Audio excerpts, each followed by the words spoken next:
Hello and welcome back to Catapult Your Career, where this is the first episode of season 2, where we delve into the reality of various careers and explore practical advice for numerous professions. And on this episode, we're very much looking at a specific industry again, but we're looking at the world of the British Army. And I have none other than a good friend in AD today to take us through. So, how are you, AD? Morning, Michael. Thanks for having me on your podcast. Very much looking forward to this one. Yeah, Good man. really good, really good. How are you? I'm good. I'm good, pal. I'm good. I'm really excited to kind of. I think this is an industry that you either know a lot about or know nothing about. And I think for me, it's been an education, kind of connecting with yourself. And I thought it'd be great to have yourself on. I'd like to have a real range of careers on this podcast because I suppose the real premise for me is it's hard to do something that you can't see. And there's often preconceptions and stereotypes with certain industries. And I think I like to have people to kind of cut through that and actually say what the reality of it is. So, yeah, it's an absolute pleasure to have you here. And I suppose without kind of further ado, you're very much in my regard, kind of, I consider you as a soldier first and foremost in terms of the British Army. But yeah, give us a bit of an introduction to yourself and your background. Cool, yeah. So I've been a soldier now for 12 years. Yeah, joined as a younger AD. Yeah, 12 years ago in the Royal Military Police. I've been deployed and posted to multiple countries throughout the globe. 9 and counting. One more to go before I leave. We'll get onto that later, obviously. But yeah, no, I've been Royal Military Police, been in the police, intelligence, and then finally jumping in the training circle for my whole career, really. Dealing with criminal military offences, then looking at intelligence, weapons intelligence, and things like that. And then finally jumping into the training world and training future leaders in the military. Nice. Like there's a real kind of variance there in some of the things you've done. And I suppose that younger AD, why did that younger AD join the army in the first place? If I'm honest, a little bit of boredom with normal life. Yep, that's fair enough. I was 18, 19 years old, working in Tesco at the time. And I found myself wanting to do something else, something more. So yeah, I decided to join the military. British Army wasn't my first choice; it was actually my second choice. But certain circumstances meant that I couldn't join the Royal Air Force, so I joined the British Army instead. However, looking back and on reflection, it's probably the best thing for me, and the progression and the personal development has probably been key to that. Definitely. And what's, I suppose, like, because it's all a bit of a mystery for those who don't know much about the kind of military and in particular the British Army for today. What is the process of perhaps becoming a soldier from kind of recruitment to training, would you say? Cool. So it changes regularly. However, kind of a broad brush example is you'd apply online. Now you apply online and you're dealt with via our civilian counterparts that deal with a lot of the recruitment. We do have various soldiers dotted around the country in careers offices and places like that for recruitment. However, a lot of it is done online. So you fill out a normal application form, go to a pre-selection or a selection process where you're tested and assessed against certain criteria on leadership, physical fitness, physical ability, mental arithmetic and mental abilities as well, just to kind of see where you're at and what kind of options are available to you, because not all trades or corps in the military, you can't just go into any one of them. You have to be selected for certain trades. So yeah, you go through that and then you get your date to start phase 1 training. And take us through what does phase 1, and it's nice to know, it's not like a pick and mix. You can just go, you know what, I fancy going over there. It's very much a kind of coordinated and selective process. But so you do that, you have a raft of options you can potentially go in. But what does phase 1 training look like? Phase one training is a mixed bag. Depends on who you are and what you are, what you're about. Okay. But phase one training, it's basically taking you from civilian to soldier. So even people that think are simple things like showering, shaving, washing, whatever it may be, you're taught from the bottom. Okay, so you're taught a baseline, and the term they break you down and build you back up. It's not really breaking people down. It's showing them the military way of life and giving everyone a base standard of discipline, selfless commitment, loyalty, courage. Mm. And it's making sure that we've all got them core values instilled in us from day one, week one. Hmm. So phase one training is 14 weeks long, and you kind of do that in phases. So you've got an initial 4 weeks where it's quite busy. You're probably ironing your uniform until 9, 10, 11 o'clock at night, and in some cases, I know I was for sure. Right. But then you move towards kind of your fieldcraft phase, so you're learning how to be a soldier, handling weapons, learning about battlefield casualty drills, so first aid training, navigation training, learning how to map read. Obviously, nowadays, the world of sat navs and Google Maps, Apple Maps, whatever you're using, but you're going back to basics, and you're using pen and paper instead of using your phone. Yeah. So you've got to learn from the basics, because you never know in the future, depending on where we operate in the future, of course, but you never know where we're going to be and what we're going to have available to us.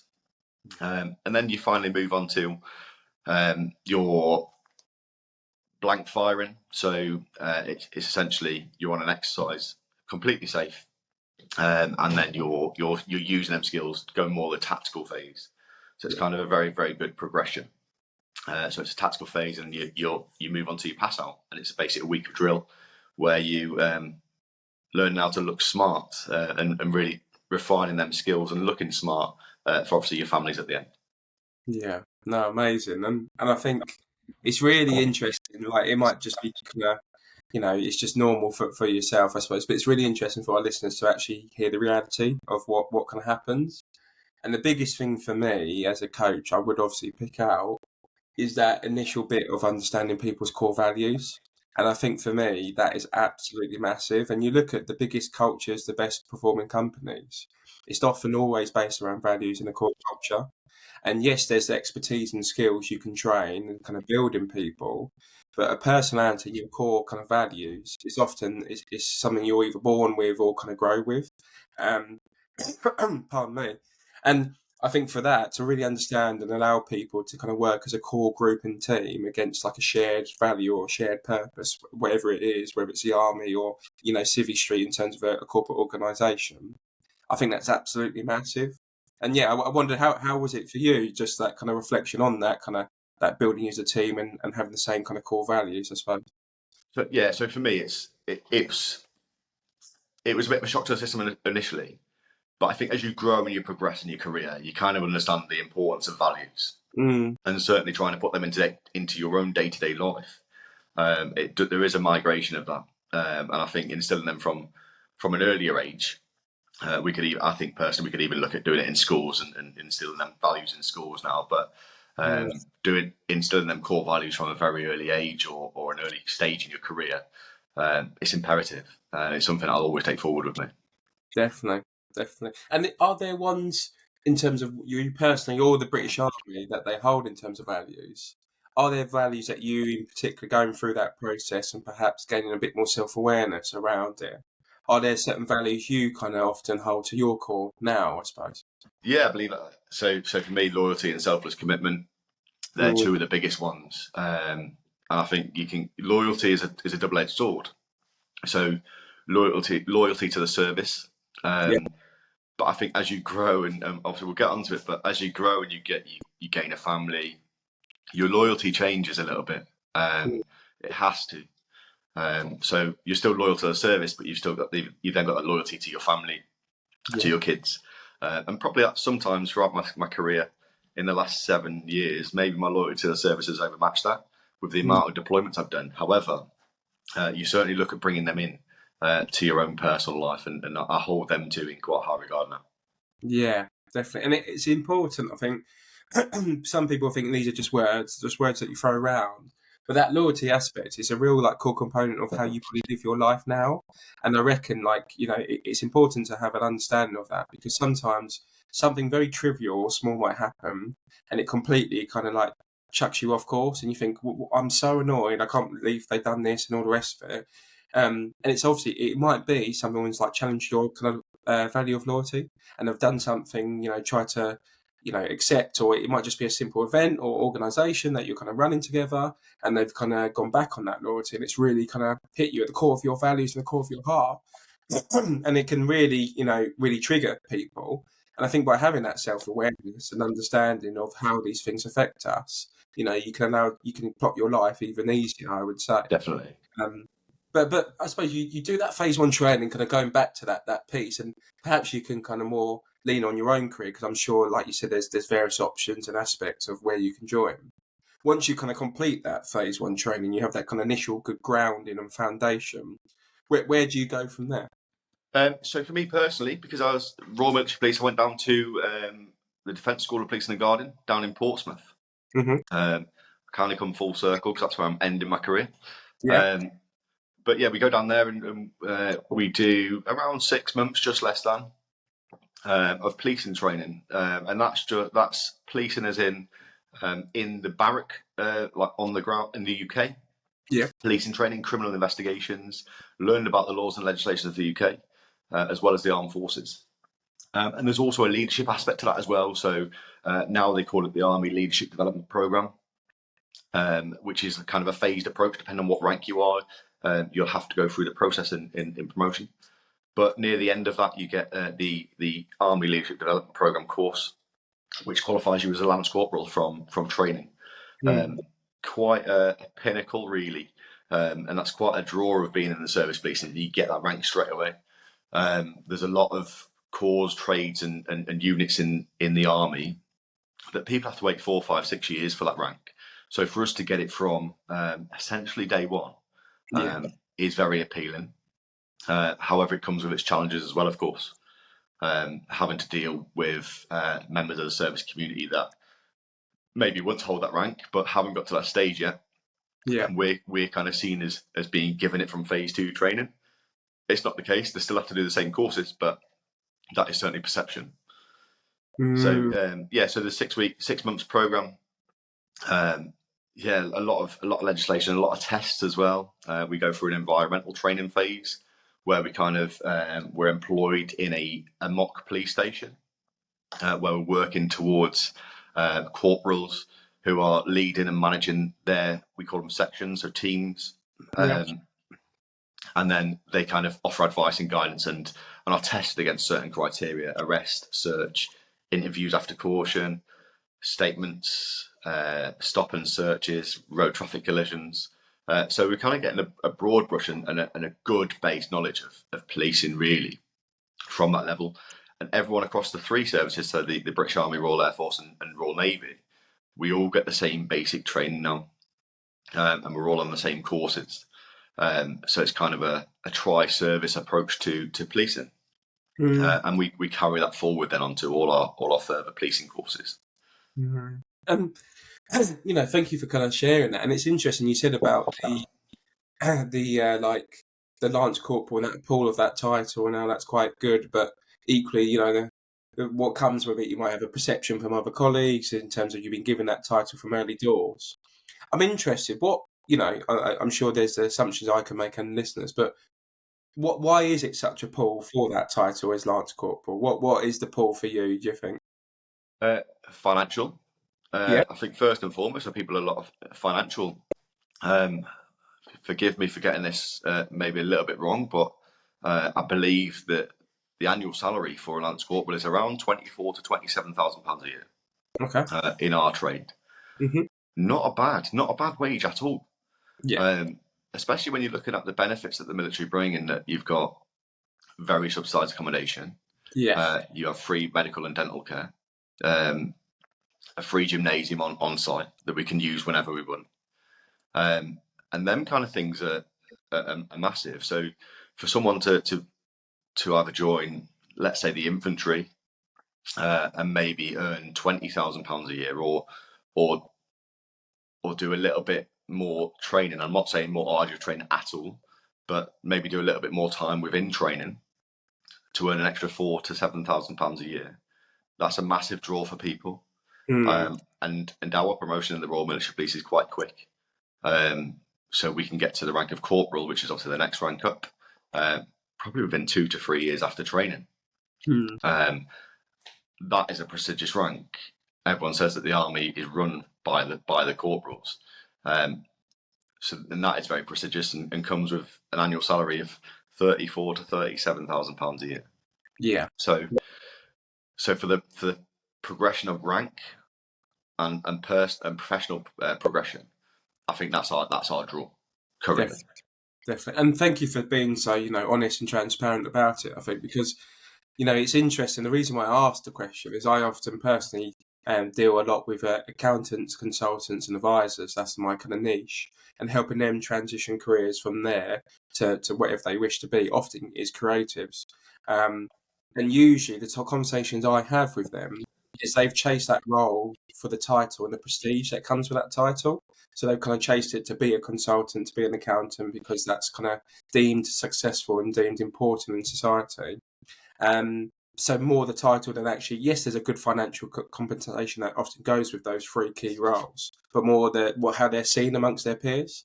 And it's interesting to know as well, like obviously that, as you're joining the army, obviously there's a heavy subsidised, in terms of the accommodation and other bits and pieces. But yeah, it's interesting to know why people kind of really go for that role. And you obviously kind of entered the kind of policing kind of world, I suppose, in the army. What made you want to? Obviously, I'm sure there was various options you could have gone down. What made you kind of sway towards that police? Was it just the Lance Corporal pool, or was there other things? It was part of the Lance Corporal pool and the financial incentive. So I think I was 20 years old when I first posted to Germany, and I was on just shy of 30 grand a year. So when I looked at my options, I was like, well, actually, that's a good pull, especially for a 20-year-old lad. But for me, it was either the Royal Engineers, the Royal Military Police, or the Intelligence Corps. And the reason why I went Royal Military Police, if I'm honest, is because it had the soonest starting date. But there was always that kind of passion in me, even from a 4 or 5-year-old child. I always said I wanted to be a policeman, and I finally achieved that kind of dream, albeit in the army, in the military police. But I finally achieved that dream. Yeah. And what do you think now, looking back? And it's easy, it's easy with hindsight to look back on our past experiences and realise how they've shaped us and why we've done certain things. What do you think is some of the reasons for why you had that ambition to kind of join a policing function? So for me, I just think it's about helping people. It's about assisting people in either solving a problem or moving forward. And for me, being in the police, you can absolutely do both of them. You're protecting people, whether that's just via your presence on a patrol, you're protecting and deterring crime, or you're on the other side of the fence and you're recording statements from someone and you're helping them get out their facts onto a bit of paper. Or what you're doing is you're interviewing suspects and you are challenging them to find out the truth if it hasn't been told already. But you're also solving something. Okay, and from that, I think that's probably why I joined the military, the military police, so I could solve things, help people, and kind of let people put things to bed to move on. No, I like that, and I suppose there's probably aspects and obviously coaching does this, but also experience does this in terms of having the self-awareness around what skills and pardon me, some skills and qualities you bring. In terms of like, you probably have a very analytical skill set and you're very interested in problem solving and unpacking things. The fact you're even interested in the engineers probably points to that as well, you could say. Like the common stereotype of an engineer is they like to break something apart into little pieces and then build it up again to kind of see how it works and how it ticks. And it's really helpful what you just shared, because I think you should give us a real overview of almost what I suppose, an average week looks like as someone in the military police, or all those different aspects. Is there any other bits you think, if you were to set out the average week of someone in the military police, what some of the tasks they would do? So for me, an average week, it depends on where you're posted to. So I've done 4 postings, Hmm. and each one of them has been completely different. Mm. Um, an average week for myself now looks a whole lot different to what it did a year ago. Yeah. So an average week for probably an NCO, a non-commissioned officer in the military police, um, you'd probably be on a shift system. So depending on where you're at, depending on what kind of shifts that you do, there isn't kind of a one size fits all. With every unit's got their own little ism Yeah. on what they want their soldiers to do. But you'd normally be on shift. You'd start at 6 or 7 in the morning, and you'd either be in the police station, compiling paperwork, looking at your investigation, where you're going to go next, booking in calls, booking appointments, planning, and doing statement plans, interview plans, whatever it may be. Or you could be out on the ground. We call it out on the ground, but you could be out in the local area, patrolling, Hmm. liaising with either the service community, local businesses, the local police as well. We've got quite a good relationship in most locations with the civilian police, Hmm. because we are moving towards being more professionalised as a military police, and gaining qualifications that are equivalent to our civilian counterparts. So we'll be liaising with them a lot, and maybe going on joint patrols, and things like that. Really, it's very there is no average week at all. Yeah. It's very much reactive to what comes in. You could literally I could be finding myself having a brew in the morning, thinking I've got a nice morning, and then something will come in, Yeah. and I have to try and deploy as many people out as possible to try and deal with that incident as quick as possible. Mm. Um, so yeah, that's kind of an average week you'd be on a shift system. Yeah. I think it's helpful to share that though. So like, I think with the whole premise of this is like kind of opening up careers to different people. This is what I wish I had when I was 16, and I could listen to all these different careers, all these different professionals talk about the reality of their jobs, um, and then see which one applies to me and I kind of like the interest of. And if I quite like to have the same kind of 3 or 4 tasks, but I do the same 3 or 4 tasks across a week, then I would revere to that industry.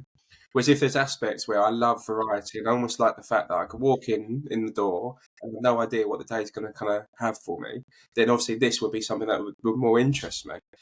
So it's kind of good to hear. And you often hear about when there's big military or big kind of world crisis. I suppose you could say COVID is a good example, where they say, right, it's getting real because we're bringing in the army, and the army are going to help support kind of different things. Is that something you suppose with the military police? Would you say that often is an aspect they get involved in, where if there's more capacity needed, the military police will kind of get brought in to help support, your civvy police, I suppose, to deliver things? Yeah, so I mean, not necessarily massive support to civilian police. We've got something in the military called Operation Tempora, which is kind of when the army would get stood up to assist with civilian police Hmm. if in case of a mass attack, a terrorist attack, anything like that, and we kind of backfill. Okay, so we wouldn't be the actual police. It's not going to be martial law, but we'd kind of backfill and assist civilian police in that sense. But basically, wherever the army goes, 9 times out of 10, the military police is going to be there, Yeah. and that's why I've done in excess of 10 countries in 11 deployable years in the military. Mm. So yeah, so wherever the military goes, you're 9 times out of 10 going to find a military policeman or woman there, Yeah. um, which Yeah. which is which is a massive draw to some people. Hmm. Hmm. Obviously, sometimes there are people that need a break, or they join the military police for the core policing aspect of it, and they may not want to go away and explore. Yeah. Um, but with the military, that is life. We are expected to deploy across the globe at a moment's notice. Sometimes, I mean, I've had 24 hours notice to go to Africa for a month before.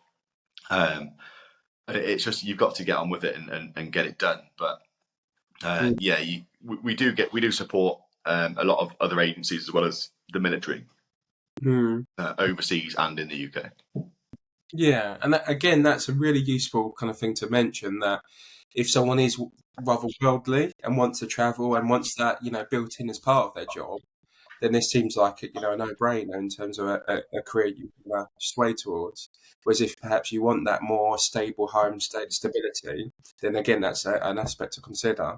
And you mentioned over 10, 11 odd countries in the time you've been in the military. I suppose, are there, of course, it's only you can share what you feel comfortable sharing, but are there any kind of memorable experiences you've had in particular from your career and all that travel? Yeah, so I think as we've discussed in the past, I've kind of focused on my training role, Hmm. that training development role, and there's been a couple of places that I've been. So Uganda, Pakistan. Pakistan's one that really stood out. It's my first deployment, um, but it was one that I felt so rewarded Mm. when I come back from. Um, I think in the space of 3 months, we probably trained around 300 to 350 Pakistani soldiers, civil service, air force, and police. Um, and I was challenged, of course, throughout the whole deployment. Obviously, you've got the professional challenges of that.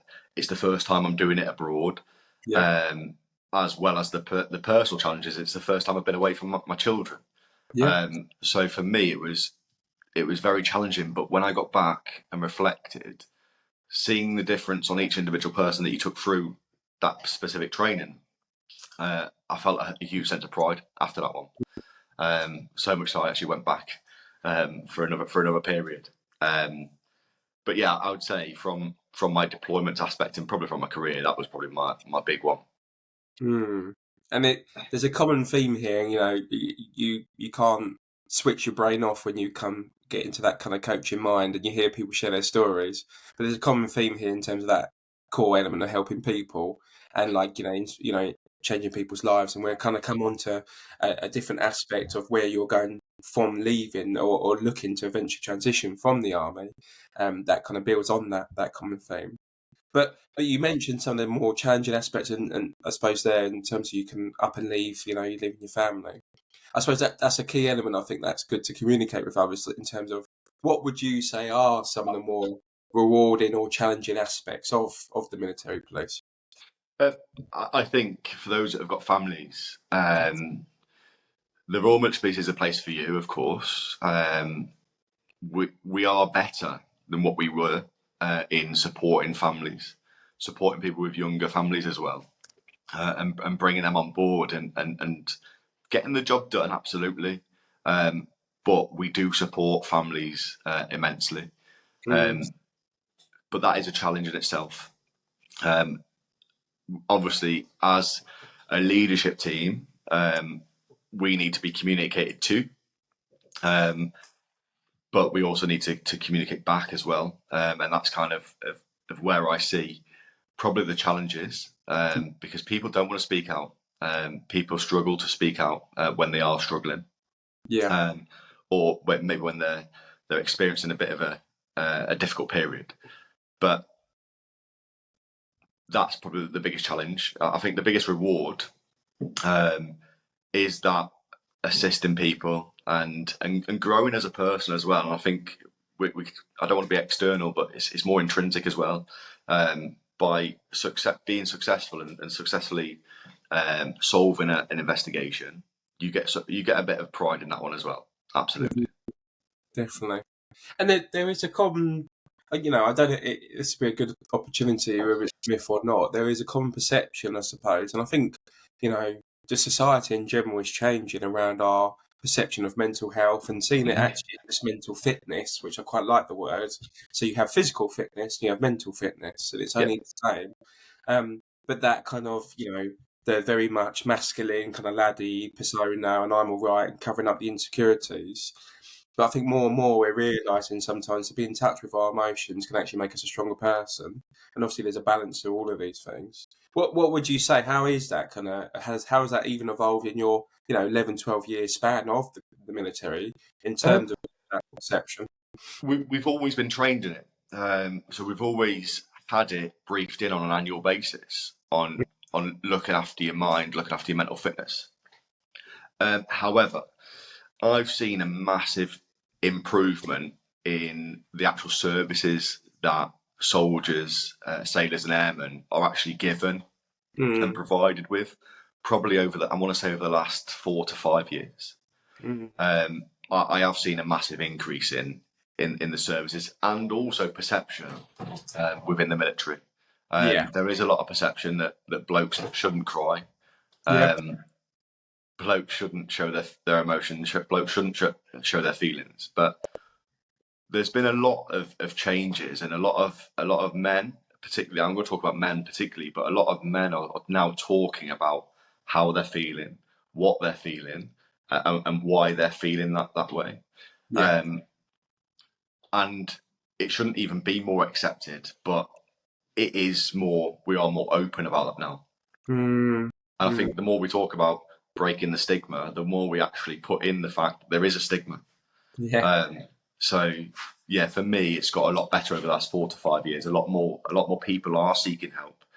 We have the Defence Centre for Mental Health, which is a standalone unit in each garrison town and each military location that is solely there for providing support to soldiers, sailors, and airmen in their mental health. And if need be, then soldiers will get attached to the Defence Centre for Mental Health for a period of time away from their unit to decompress and push forward and improve and get back in.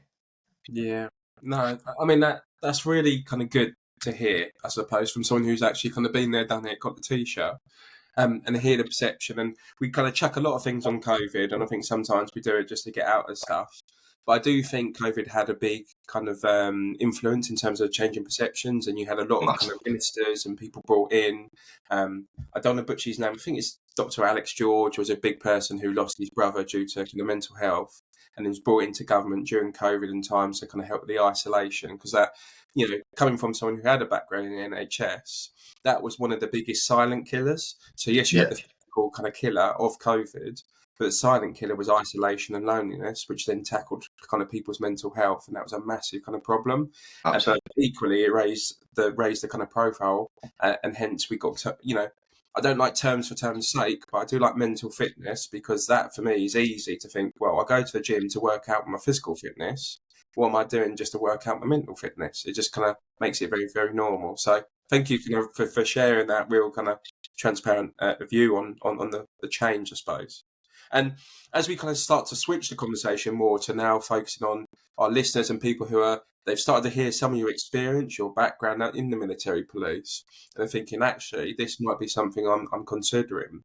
What do you think are some of the kind of core skills or perhaps qualities that would make someone really kind of well suited to join the military police, do you think?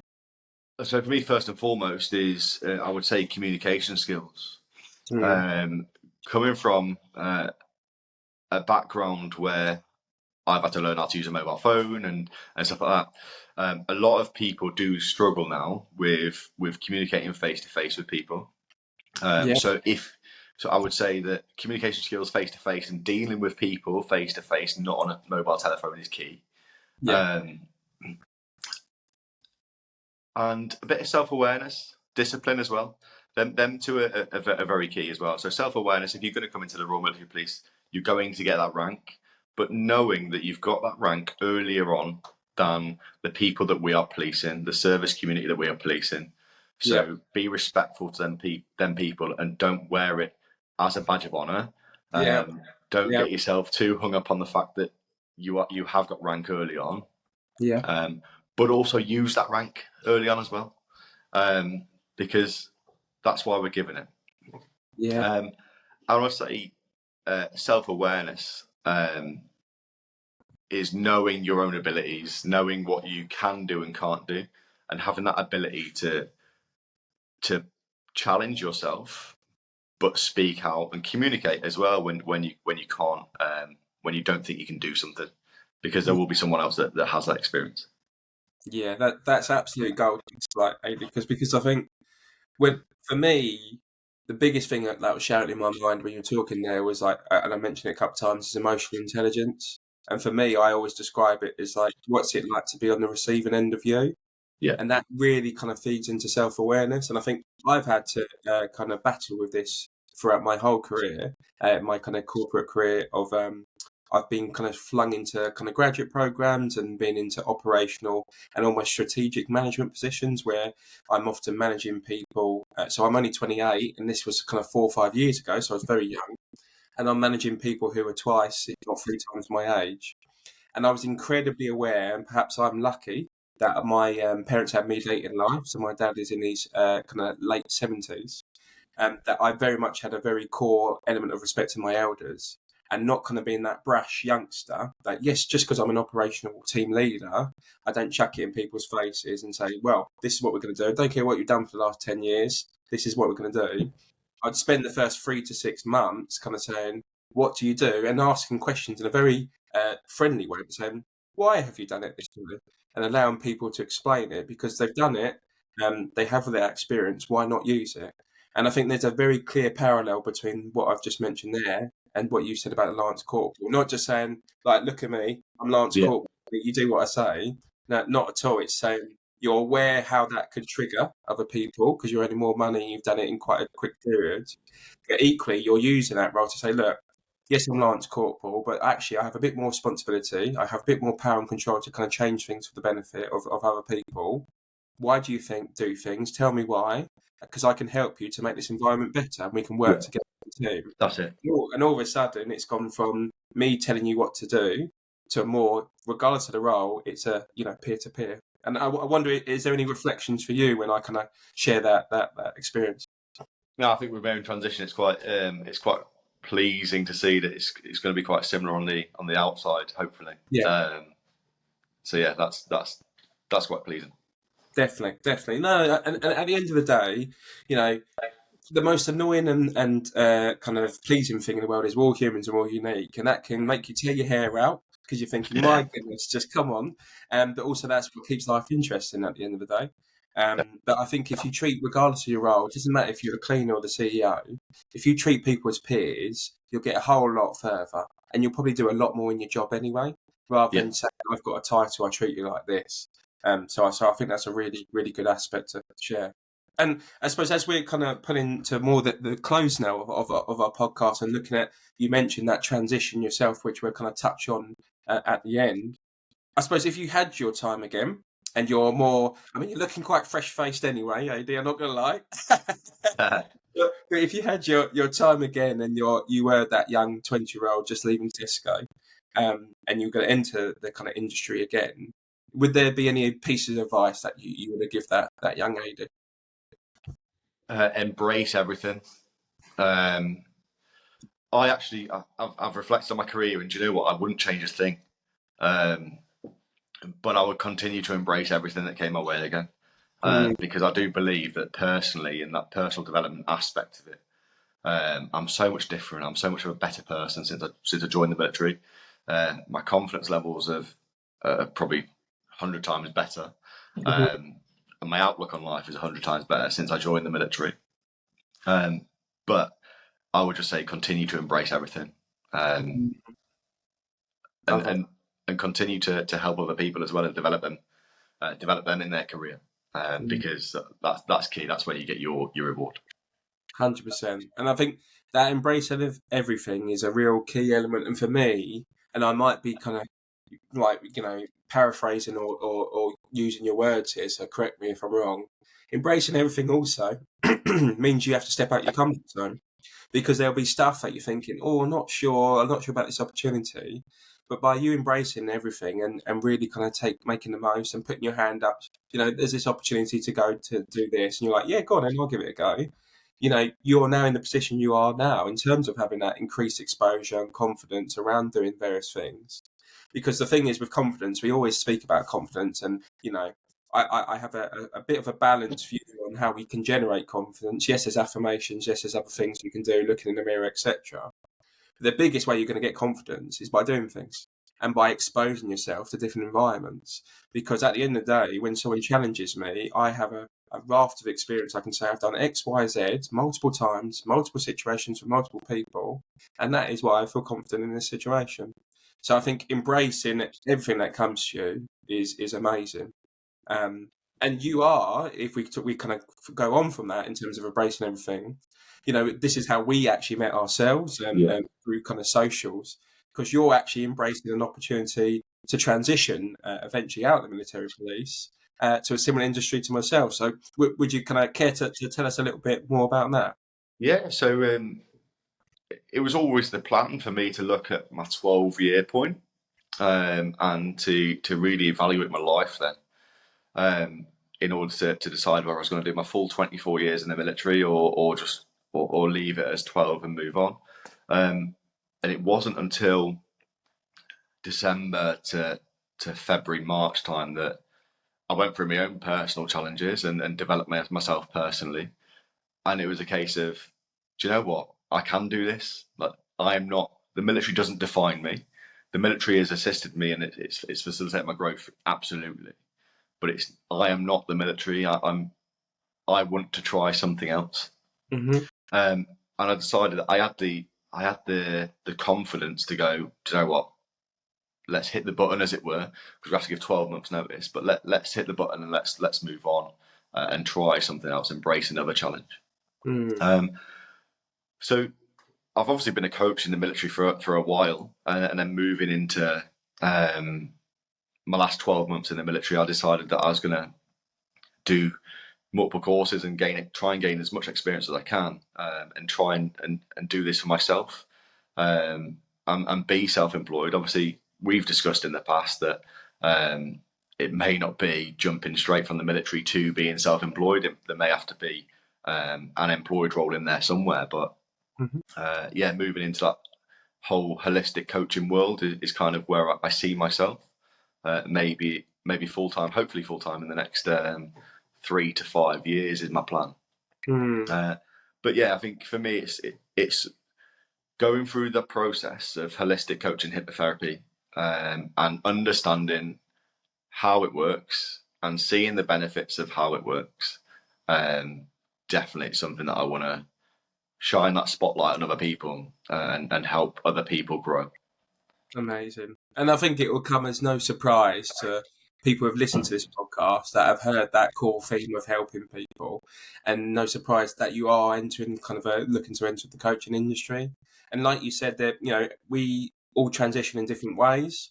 I very much set up my own coaching practice, which has allowed me to transition my day job from kind of a core kind of strategic operational management position to a more careers kind of advising and officer at a university, so a higher education establishment, with the goal to continue my coaching practice to also transition into that part-time, full-time as well, because that's at the core fundamental of my being and what I want to do. And there's aspects for you. It could be transitioning into a paid employment role, full-time with an organisation, whilst you build the practice. There's also associate coach roles, which I'm very lucky to be an associate coach for Kerry Hand, which supports kind of artists building their practices as well. So there's various aspects. Like you said, it doesn't have to always just be jumping straight at the deep end. That might work for some people. You always hear, I don't have a plan B, so that makes my plan A even stronger. But for others, coming from a project management background and being rather risk averse because of the nature of my role, I like to do it much more in a milestone approach. And I know that works quite well for some of my clients I work with who are on quite prestigious and high paid jobs. They like to have that milestone where they slowly kind of tick it over. So it just before we kind of close our session, and it's really interesting to hear, and to be, obviously I've kind of helped support you a little bit with that process, and I'm really looking forward to being a bit of an audience member and watching you from afar to see how you progress, because I think it's going to be an absolute amazing journey. But is there anything that we've missed, or that you would like to discuss that we haven't discussed so far today? I just think for me, for any of the viewers that watch that are maybe thinking, or if they are thinking about joining the military, it's not just the Royal Military Police. There's a whole load of trades and corps and jobs that you can do within the military. Even if you're only planning on joining for 4 years, give it a go. You have to do a minimum service of 4 years, but give it a go, because you might find that you actually last 12 to 24 years. And the benefits, we obviously touched on them with housing and medical and gymnasium, but the benefits when you are leaving are amazing. Mm, I've had, even this year, I've probably saved £3,500 on courses that I've done because the military are funding them. mm, So just give it a go. You will develop, you will improve, and you will come out the other side a better person. mm. No, I love that. And just a real practical question, just on that, is that the kind of the time? So is it like 4 years, but then once you stay, it's then you stay till 12 years, or is it you can leave any time? What are like some of the times when you kind of go? So you have to serve a minimum of 4 years. So when you enlist, you sign up on a 4 year well, you sign up for 4 years minimum. That Yep, means that you can serve for 3 years and then submit your 12 months notice. So we have to give 12 months notice to leave. yep, But after you've completed 4 years, you can submit your notice of 12 months and then you can leave whenever you want. perfect. There are obviously benefits from staying in a little bit longer.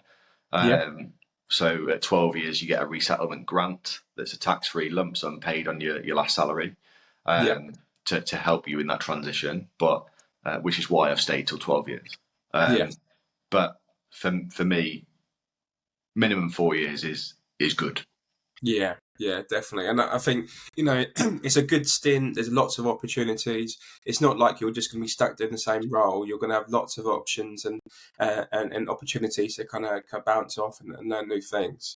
So Yeah. yeah, and that's really kind of helpful again to share with the audience. So with that, I suppose, Ada, it's been an absolute pleasure. Thank you so much for your time and for your transparency and sharing your journey. And this is, the constant thing, just to share people's different experiences, to say, you know what, I've been having this niggling thought in my mind that I want to transition careers, and actually that sounds a bit of me. That's really interesting. Just to prompt people to kind of take that jump, and even if their jump is just looking at the website, just to really push people to take some positive action.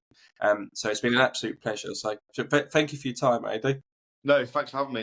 It's been quite enlightening, myself. If any of your viewers actually want any further information, obviously come through yourself, and then obviously you can direct them on to me, and I'll answer any questions that they've got. Definitely, definitely. Sorry, and that's a really good point to raise. I forgot to mention. Of course, I always include every podcast. I include links to the guests so they can kind of contact them. But just for people, so the link will be in the show notes, so people definitely have that contact if they want to learn more. But where would you say is the best place to contact you, Adi? I'd say Instagram. Yeah, find me on Instagram, Adrian Harper. You'll find me on there. But I'll obviously give you a link after this. Good stuff. Okie dokie.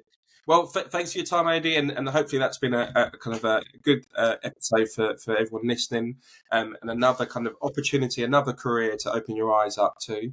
And I look forward to seeing you all on the next episode of Catapult Your Career.